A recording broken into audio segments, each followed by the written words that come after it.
1962 भारत चीन युद्ध, जो भारत और चीन के बीच में सीमा विवाद के रूप में भी जाना जाता है। दोस्तों, कहा जाता है कि इस युद्ध का प्रमुख कारण जो था वो विवादित बॉर्डर का एरिया था। दोस्तों, 1947 में भारत को मिली आज़ादी के बाद यह बहुत ही बड़ा एक युद्ध था।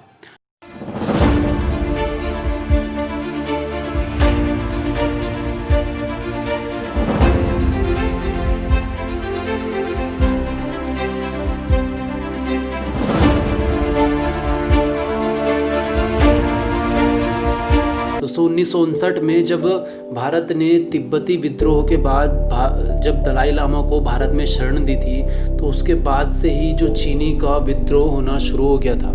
दोस्तों, उस समय पंडित जवाहरलाल नेहरू और जब दलाई लामा के बीच में मुलाकात हुई थी, तो पंडित जवाहरलाल नेहरू ने साफ कह दिया था कि तिब्बत को वे आज़ाद नहीं करा सकते। इनफैक्ट उन्होंने यह कहा था कि जब तक चीन पूरी तरह से ख़त्म नहीं हो जाता, तब तक तिब्बत को आज़ाद नहीं कराया जा सकता। दोस्तों, चीनी सेना ने 20 अक्टूबर 1962 को लद्दाख में और मैकमोहन रेखा के पार एक साथ हमले शुरू किए थे। दोस्तों, यह एक ऐसा युद्ध था जो कि कहना चाहिए कि पीठ पीछे वार किया गया था। चीनी सेना दोनों मोर्चे में भारतीय बलों पर हावी साबित हो रही थी। पश्चिमी क्षेत्र में चुशुल में रेजांगला एवं पूर्व में तवांग पर अवैध कब्जा कर लिया था।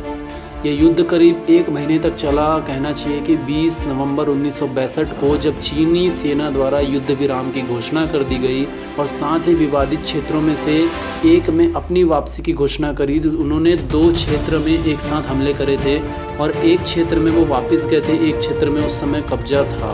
दोस्तों, इस युद्ध का मुख्य कारण यह बताया जाता है कि प्रधानमंत्री जवाहरलाल नेहरू की गलत नीतियाँ, और वे उस युद्ध के बारे में उन्होंने आशंका नहीं जता पाए थे कि चीन ऐसा हमला कर देगा, और हमारे रक्षा मंत्री उस समय के जो थे कृष्ण मेनन, उनकी गलत नीतियाँ। दोस्तों, कृष्ण मेनन को उस समय लगता था कि 1965 में जो भारत और पाकिस्तान के बीच में युद्ध हुआ था, उस समय उनको ये लग रहा था कि पाकिस्तान भारत पर हावी हो जाएगा और भारत को हार का सामना करना पड़ेगा। इस वजह से उन्होंने अपनी सारी भारतीय सेनाओं को पाकिस्तान बॉर्डर पर खड़ा कर दिया था, जिसकी वजह से चीनी सेना भारत पर हावी हो गई और भारत को हार का सामना करना पड़ा।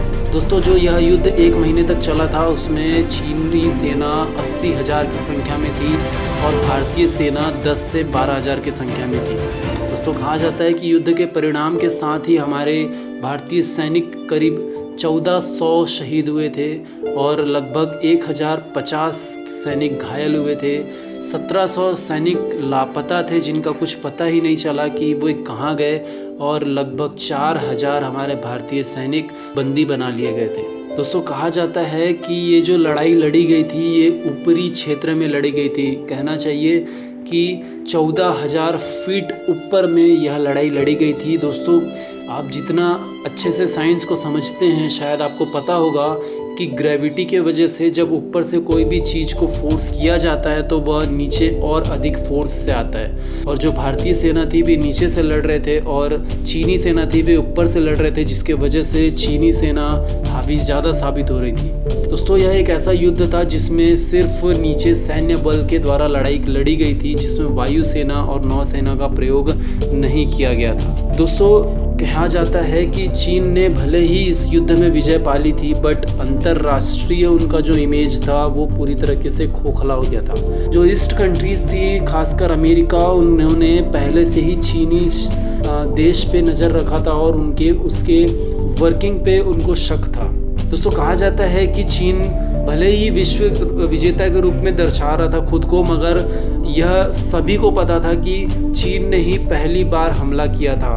भारत ने कभी भी किसी भी दूसरे देश पर पहले से कभी भी वॉर नहीं किया है। तो यह जो युद्ध था, ये चीनी सेना द्वारा पहले से ही वॉर किया गया था। दोस्तों, इसके बाद चूंकि 1965 में भारत और पाकिस्तान के बीच में युद्ध हुआ था, और इसी चीनी सेना ने 1964 में पहला परमाणु परीक्षण करके पाकिस्तानी सेना का समर्थन किया था।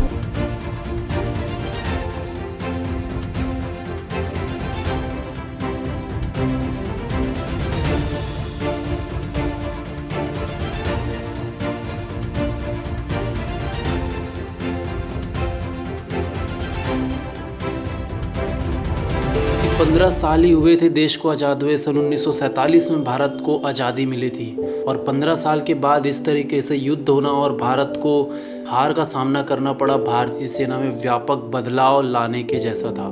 दोस्तों, कहा जाता है कि इसके बाद प्रधानमंत्री जवाहरलाल नेहरू ने युद्ध के लिए अपने आप को, अपनी सेना को प्रिपेयर करने की कोशिश की, क्योंकि भारतीय प्रधानमंत्री पंडित जवाहरलाल नेहरू पर यह दबाव बनाया गया कि जिन्हें भारत पर चीनी हमले की आशंका में असफल रहने के लिए जिम्मेदार ठहराया गया। इसके बाद नेहरू ने स्वीकार किया कि भारतीय अपनी समझ की दुनिया में रह रहे थे। भारतीय नेता ने आक्रमणकारियों को वापस खदेड़ने पर पूरा ध्यान केंद्रित करने के बजाय रक्षा मंत्रालय से सर्वप्रथम कृष्ण मेनन को हटाने पर काफ़ी प्रयास किया गया और उन्हें वहां से हटा दिया गया। दोस्तों, कहा जाता है कि बहुत से शहीद उस समय, हमारे सैनिक भाई शहीद हुए थे और उस समय भारत में कहना चाहिए कि जो हिंदी चीनी भाई भाई था उसका भी काफ़ी विरोध हुआ था। नेहरू की जो नीतियां थी उनका भी काफ़ी विरोध हुआ था कि वे हिंदी चीनी भाई भाई की जो सोच को लेकर आगे बढ़ रहे हैं वो बहुत ही गलत है। उन पर काफ़ी दबाव बनाया गया था इस चीज़ को लेकर।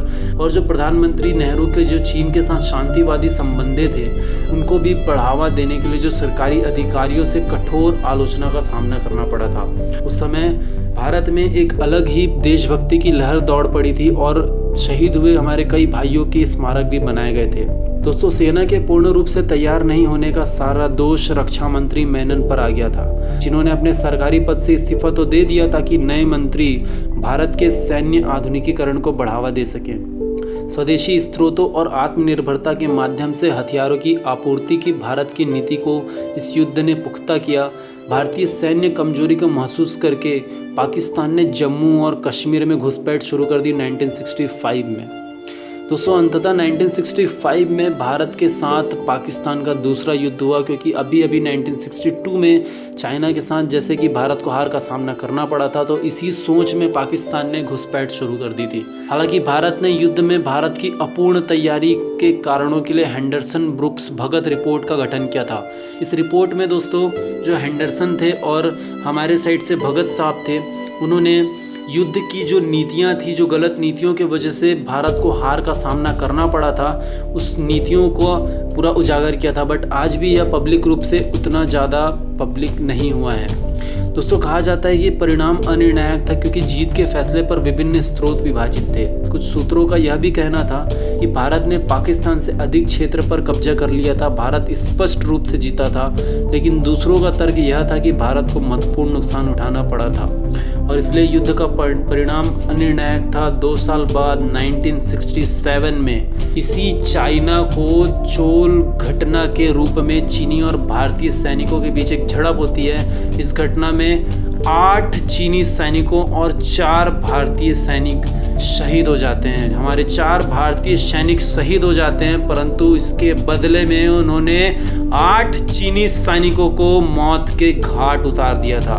दोस्तों, कहा जाता है कि जो हेंडरसन ब्रुक्स भगत रिपोर्ट थी वो इसमें बहुत ही ज़्यादा मायने रखी थी कि वे 1967 में वापस से युद्ध करें और भारत को जीत दिलाएं। दोनों सैन्य अधिकारियों द्वारा सौंपी गई रिपोर्ट को भारत सरकार अभी भी इसे गुप्त रिपोर्ट मानती है। दोनों अधिकारियों ने अपनी रिपोर्ट में हार के लिए प्रधानमंत्री जवाहरलाल नेहरू को जिम्मेदार ठहराया था।